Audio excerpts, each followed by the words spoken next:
그건 그런 뜻이 아니에요. 그것 뜻 강좌 72번째 시간을 시작하겠습니다. 제72강의 제목은 지옥의 영원성입니다. 제게 질문을 보내주시는 분들이 많아서 제가 질문에 답하는 것도 중요한 제 사역 중에 하나인데요. 사실 이번 강의 주제도 어떤 형제가 저한테 보내온 질문입니다. 신실한 크리스찬 청년인데 지옥이 영원한 정말 고통스러운 곳이라면 이 땅에서 한시적으로 지은 죄 때문에 그런 고통을 당해야 된다면 하나님은 너무 가혹하신 거 아니냐. 그래서 이 부분이 크리스천으로서 안 믿는 사람들에게 답변하기가 참 곤혹스러운 부분이 있다. 목사님은 어떻게 생각하시냐. 이렇게 질문을 주셨어요. 제가 보통 질문을 받으면 메일로 최선을 다해서 답변을 드리려고 시간을 쪼개서 애를 쓰는데 아무래도 이 질문과 연관시켜서 함께 나눌 만한 것이 있다. 이런 생각이 들어서 영상을 만들었습니다. 먼저 우리 신앙의 열쇠요, 근간이요, 기본. 그게 뭡니까? 우리 기독교 신앙은 성경에서 시작해서 성경으로 돌아가는 거지요. 하지만 성경의 모든 구절들이 우리에게 글자가 적혀 있는 대로 쑥쑥 풀리진 않지요. 그러다 보니까 성경을 풀어나갈 때에 어떤 인간적인 사유와 전제와 논리들이 도입될 수밖에 없는 부분이 있습니다. 당연히 해석이라는 것 자체가 인간의 사유 활동이니까 그건 당연한 건데, 그럼에도 불구하고 성경이 중심이 되어서 여기서 뭔가를 끌어내기 위한 사유냐, 아니면 그럴듯한 철학적인 사조나 이론을 발견했을 때 그것을 오히려 성경 속으로 들어가는 도구로 삼느냐. 우리가 믿는 것은 성경이에요. 성경의 진수를 믿는 거고 성경이 가리키는 것을 바라보는 게 기독교고, 우리 인생에서 느끼는 다른 수많은 어떤 지식들로 성경을 재단하는 게 아니라 반대로 성경의 가치관을 가지고 세상을 바라보고 하나님이 뭘 원하시고 우리가 가야 할 길이 어디고 이런 걸 이제 결정하는 거죠. 그러니까 우리가 집중해야 될 것은 성경이 무엇을 말하느냐. 그러니까 우리의 선입견과 편견이 아니라 성경이 말하는 그 자체를 어떻게 밝힐 것이냐. 거기에 온통 집중하게 되는 거죠. 성경이 말하는 것이 우리 마음에 혹은 지금 이 시대의 상황에 맞지 않는, 혹은 내 주변 상황에 맞지 않는 그런 경우가 있어요. 그럴 때에 절충을 하고 편집을 하려는 경향이 우리 속에 생깁니다. 사실 지금 우리가 다루려고 하는 지옥 문제, 땅에서 지은 죄 때문에 너는 영원한 지옥에서 불타야 된다. 이런 얘기를 우리 크리스찬들이 하기가 껄끄럽다. 그런 부분이 있죠. 너무 과도하다 이런 생각이 들 수도 있고, 혹은 그런 얘기를 했을 때 무슨 말도 안 되는 소리냐 해서 오히려 사람들이 귀를 안 기울이려고 하는 그런 경향도 염려가 될 것이고요. 여러 가지 차원이 있을 겁니다. 하지만 그럼에도 불구하고 일단 성경 자체가 뭘 얘기하느냐로 접근하는 것이 가장 우선적인 우리 신자의 자세지요. 이제 그렇게 접근해 가면, 이건 제가 성경을 해석할 때 제 스스로 갖고 있는 원칙인데 난해한 부분들이 있죠. 많은 부분에 있어서. 그런데 일단 분명한 부분들을 먼저 정의를 해 나가는 겁니다. 이거는 확실하다 하는 것들을 먼저 다 뽑아내요. 일단 거기서 1차적인 결론을 내리는 게 참 중요합니다. 이걸 윤곽 잡기라고 제 스스로 생각을 하는데요.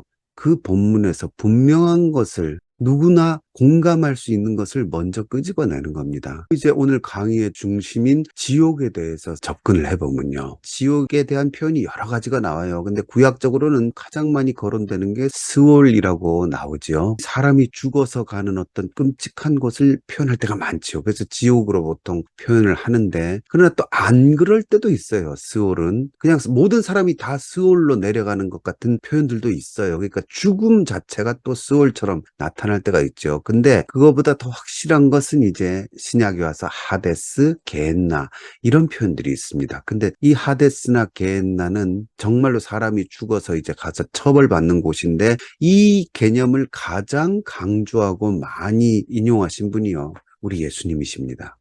개정 개역 성경은 게헨나를 지옥으로 많이 번역했고요.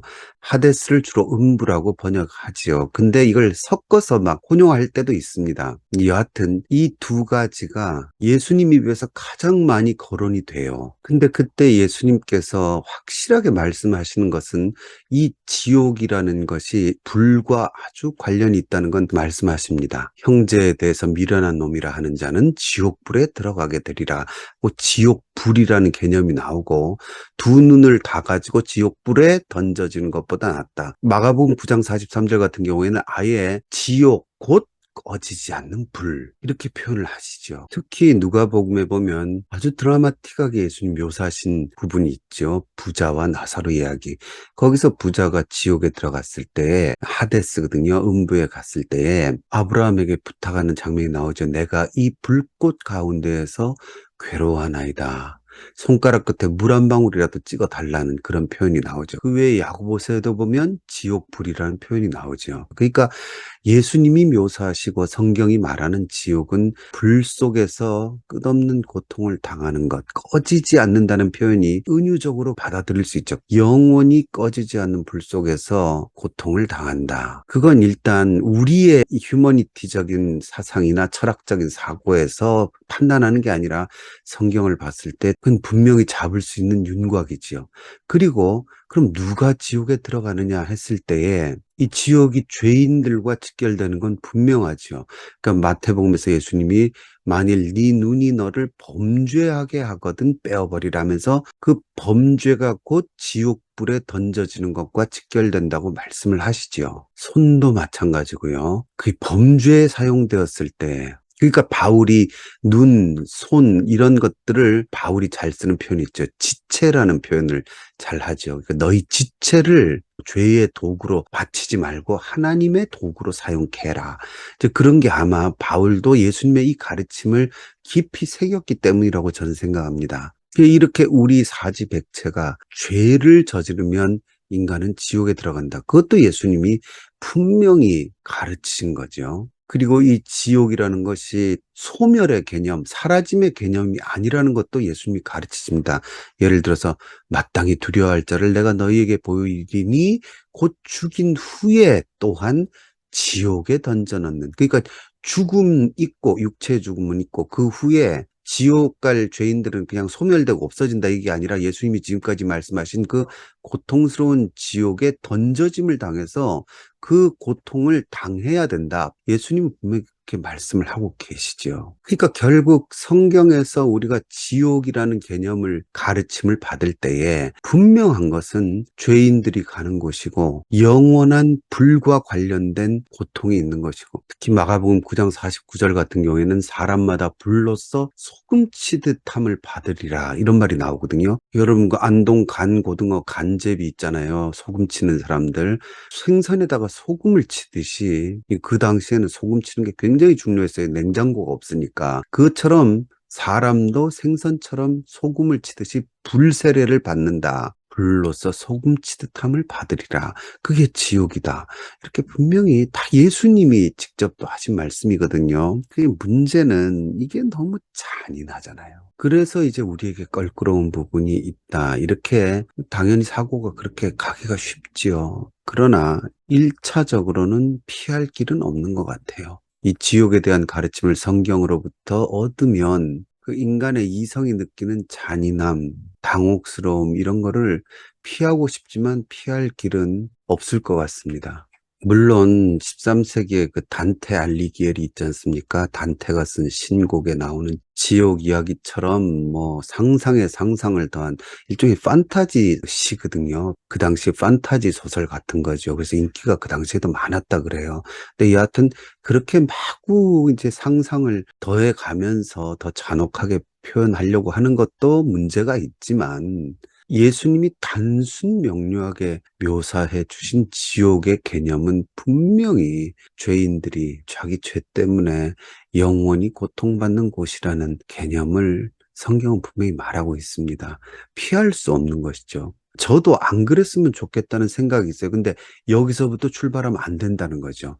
여기서부터 출발해서 이제 세상에 다른 어떤 개념을 갖고 와가지고 이걸 어떻게 하든지 비틀어서 이거 타협을 하는 거예요. 비틀어서 이렇게 가면 저도 머릿속으로 뭐 떠오르는 것들이 있긴 있어요. 뭐 일종의 부모의 협박성 멘트가 아니었을까 뭐 이런 식으로 변명하고 싶은 생각이 있죠. 그러나 그럼에도 불구하고 예수님의 본뜻은, 성경에서 말씀하신 본뜻은 그 이상이 분명해요. 분명히 사람이 죽은 후에 죄인이 가는 끔찍한 불과 관련된 지옥이라는 곳이 있고 거기 가면 안 된다는 거죠. 그러니까 여기서부터 사실은 복음이 시작되는 거죠. 그러니까 기독교가 사람들의 구미에 맞는 걸로 되면 좋지만 그렇게 안 되는 출발점이 오히려 여기서부터죠. 그래서 로마서에 보면 그 복음 설명의 시작이 뭘로 시작하냐면 하나님의 진노가 나타나실 것이다. 지금은 하나님이 참고 계시는 거지만 언젠가 죄인들을 멸망할 감추어진 은밀한 것들을 심판할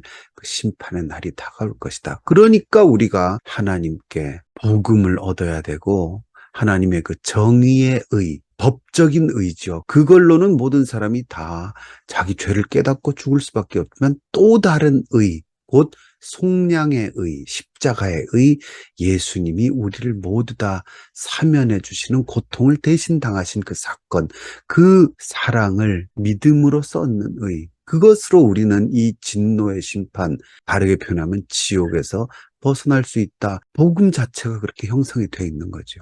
사실 여기서 사람들의 어떤 정서, 특히 현대인들, 많이 배운 현대인들이 느낀 어떤 휴머니티, 이거와 적절하게 잘 융합을 하는 설교자들이 인기가 좋죠. 사람들이 환호하고 따르죠. 그게 죄다, 뭐 이런 걸로 막 가면 듣기 껄끄러운 사람들이 많잖아요. 그런데 귀에 이제 듣기 좋은 얘기들을 해주고 하면 진정한 설교자십니다. 왜? 내가 듣고 싶은 얘기를 들으니까. 그렇게 가는 경우가 참 많죠. 그러나 정직하게 우리가 성경을 가르치는 사람들이면 어쩔 수가 없는 거예요. 성경이 말하는데 윤곽을 잡고 누구나 성경이 이렇게 말한다고 공감할 수 있는 선까지 간 후에는 그 부분에 있어서는 세상의 어떤 다른 철학이나 다른 명제로 재재단하는 일을 하는 거는 사실 거짓 선지자의 길로 가는 거죠. 분명히 그렇게 말을 하는 그 확실한 가르침의 윤곽은 깨뜨려서는 안 된다는 거죠.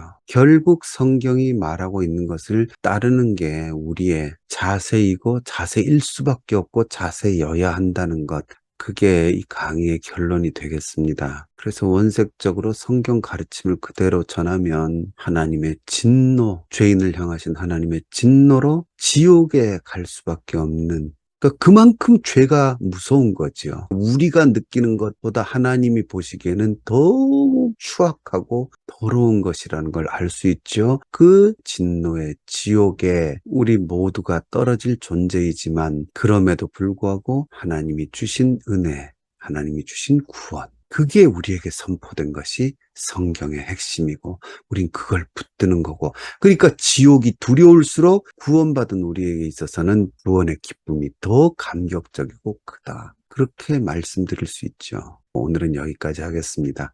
감사합니다.